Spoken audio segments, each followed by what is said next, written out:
আসসালামু আলাইকুম ওয়া রাহমাতুল্লাহ। আজকে এসেছি আমরা রাসূল সাল্লাল্লাহু আলাইহি সাল্লাম আদর্শ লিপি কিছু কথা বলে গেছেন।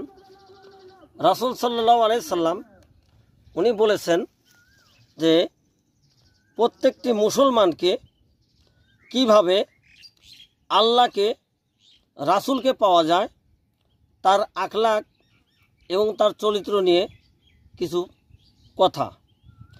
রাসূল সাল্লাল্লাহু আলাইহি সাল্লাম যিনি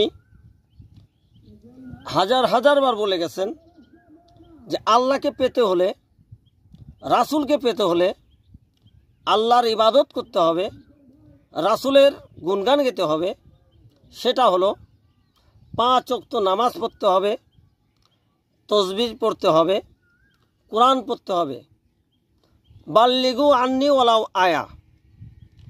আপনার ভিতরে কোরআনের যদি একটি বাণী জানা থাকে, সেই বাণীটাকে অর্থাৎ কোরআনের যদি একটি অক্ষর জানা থাকে, আপনি অন্য একজন ব্যক্তিকে সেই বাণীটি পৌঁছায় দিয়ে ইসলামের দাওয়াত দিয়ে জানায় দেওয়া।